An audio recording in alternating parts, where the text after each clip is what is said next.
कल भारत बंद करवा रहे दलित आदिवासियों पर पटना की पुलिस ने लाठीचार्ज किया और कई दलित जो युवा है वो घायल हो गए। बुजुर्ग भी हैं और महिलाएं भी हैं।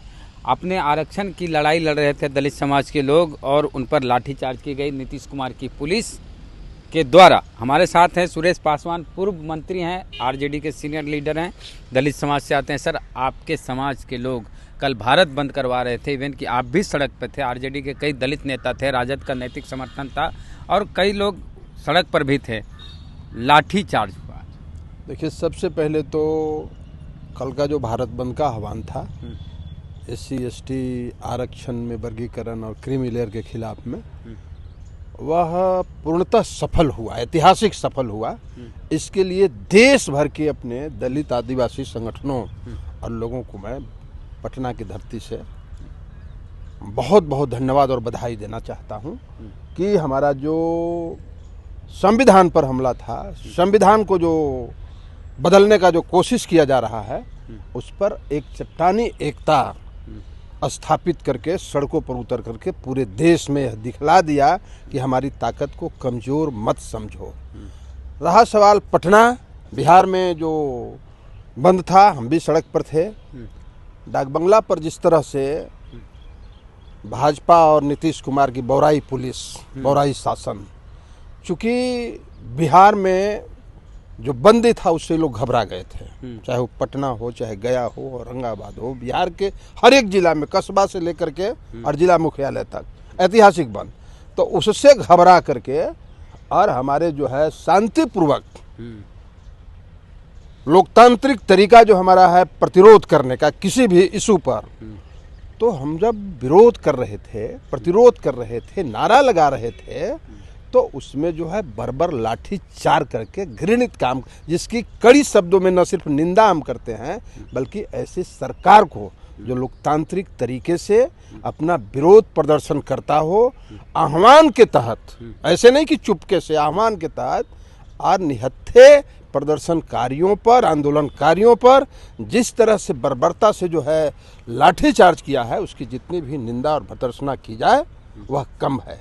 और यह जो है भाजपा और नीतीश कुमार का दंभ और अहंकार दिखा रहा है कि लाठी के बल पर, लाठी गोली से किसी भी आंदोलन को, आज तक इतिहास है दुनिया, किसी भी आंदोलन को कुचला नहीं जा सकता है, बल्कि लाठी और गोली जहां चलता है और भी आंदोलन अपना जो है बड़ा और विस्तार रूप लेता है, और बड़ा आंदोलन और बड़ा विस्तार। जो सरकार के लाठी और गोली दोनों खत्म हो जाएगा, लेकिन आंदोलन बढ़ता जाएगा। चिराग पासवान कह रहे थे मेरे रहते कुछ नहीं होगा, दलितों का आरक्षण कुछ नहीं होगा। तो चिराग पासवान जी अपने 10 साल के पहले का बयान याद करें। 10 साल पहले उन्होंने जो कहा था, उसके लिए पश्चाताप पहले करें। मैं ज्यादा कुछ नहीं करूं, भारत सरकार के मंत्री हैं और उन्हीं का भारत सरकार है और उन्हीं के कैबिनेट के वो मेंबर हैं। और कैबिनेट में का तो फैसला हुआ था कि हम नहीं लागू करेंगे, तो जरा कागजात दिखावे ना। कैबिनेट का एजेंडा वही लोग को मिलता है क्या? जो मंत्री लोग हैं उसको एजेंडा भी मिलता है क्या? एजेंडा अगर मिला है तो दिखा देवे कि भारत सरकार ने कैबिनेट के मीटिंग में कहा कि हम इसको लागू नहीं करेंगे।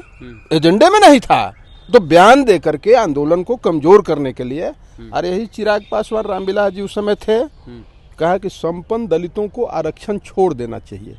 क्या बोल गए जी? क्या बोले आप? गैस सब्सिडी की तरह। हाँ, गैस सब्सिडी की तरह क्या बोल गए आप?